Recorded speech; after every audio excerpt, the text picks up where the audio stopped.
his conscience, clear her mind of things that happen globally.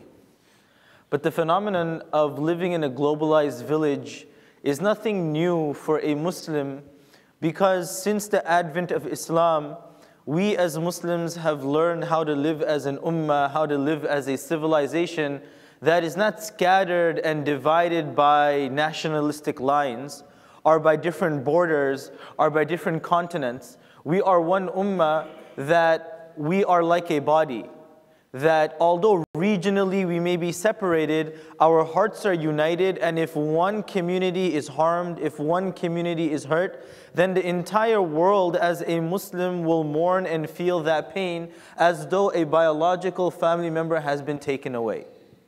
And this is something, a phenomenon that for many outside lookers, bystanders, it's so amazing that they wonder, how is it that a Muslim in one country is harmed, or a Muslim in one country is afflicted, and the entire globe of Muslims, they mourn as though they have lost a person who is near and dear to them. It's unprecedented. You will never find this in any other community. You will never find this in any other faith group, that they feel the pain of another Muslim brother or sister as though they have lost their own biological brother and sister. And this is a good sign, this is a beautiful sign of the ukhuwah, of the brotherhood, of the ummah, of the fact that we're united together.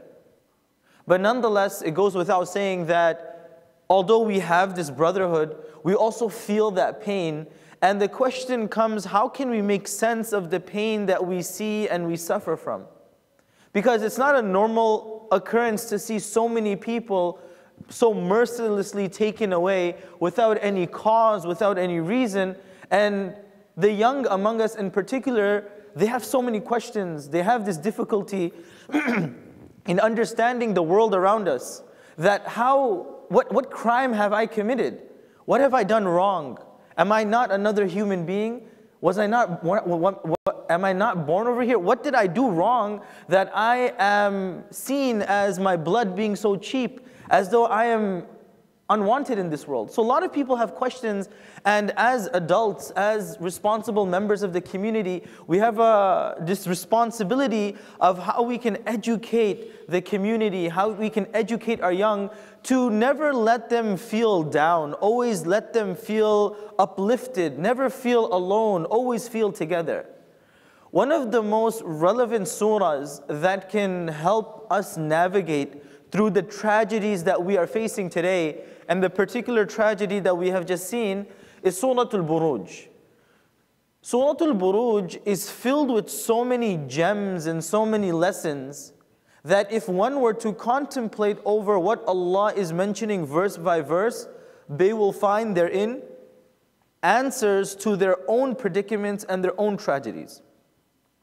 And I don't want to get into the entire surah right now, but the one point that I want to mention, and a question that many of us may have had when we think about the chapter on Surah Al-Burooj, is Allah subhanahu wa ta'ala, over there He talks about the people of the trenches, Ashabul Ukhdud, the group, the community who were flung into a trench and they were mercilessly burned to death. Why? وَمَا نَقَمُوا مِنْهُمْ إِلَّا أَن يُؤْمِنُوا بِاللَّهِ الْعَزِيزِ الْحَمِيدِ. That the only crime that they committed was that they believed in Allah subhanahu wa ta'ala. How on earth could that be a reason for someone to be harmed? So we know their whole story. Allah talks about Fir'aun, Allah talks about his might. But in the beginning of Surah Al-Burooj, Allah begins with the words, وَالسَّمَاءِ ذَاتِ الْبُرُوجِ, that I am taking an oath on the sky and the constellation. The constellation, when you look at the cluster of stars, what's one connection that we can draw from, on the one hand, Allah talks about the stars, Allah talks about the sky, and on the other hand, Allah subhanahu wa ta'ala talks about the people of the trenches.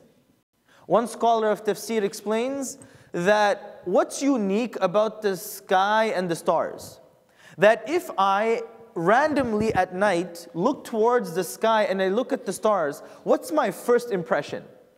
My first impression is it's very chaotic. You have stars clustered all over the place. There's no pattern. There's one star here, one star there, one is bright, one isn't so bright, one is in one place, the other is in another place. You don't see any pattern. But when you begin to observe with more consciousness, when you begin to draw lines, then you realize, subhanAllah, what I understood and assumed to be chaotic, in reality there are beautiful patterns in the stars, in the skies, that took me some time to contemplate in order to realize. وَالسَّمَاءِ ذَاتِ الْبُرُوج. The skies that you look at and assume to be random and arbitrary, Allah has placed within it a beautiful pattern, but you need to focus. What's the lesson that we learn from that? That the tragedies that we suffer in our lives, it's very easy to stand up and just complain and say, oh Allah, why did you do this to us? Oh Allah, we see nothing in this. Oh Allah, it's so chaotic. What kind of life are we living? But the mu'minun, the people who have this insight and this belief, they don't see this as just a random occurrence. They observe and try to take lessons from it and see what pattern has Allah subhanahu wa ta'ala instilled within this very large narrative that we're living in. This is not to minimize the suffering and difficulties that many people are facing today in trying to understand what exactly happened. Why did it happen? But nonetheless, it gives us some strength in moving forward, thinking about how we can make sense of the chaos around us. How can we make sense of the senseless, nonsensical bloodshed that happens despite people having done absolutely nothing? So the one lesson that we can take, وَالسَّمَاءِ ذَاتِ الْبُرُوج, that by the naked eye, at times what may seem chaotic, if we give it some time and some contemplation, we begin to see patterns. Oh, that's the dip. Oh, that's this. Oh, that's that. And you begin to draw certain, patterns. In our lives, what we see as chaotic and tragic, it's our responsibility to think about it and see patterns. What is Allah subhanahu wa ta'ala trying to teach us? What lessons can we take from that? And how can we bring about a positive change among things that were done to create negative influences? May Allah subhanahu wa ta'ala grant us strength. May Allah subhanahu wa ta'ala grant us patience.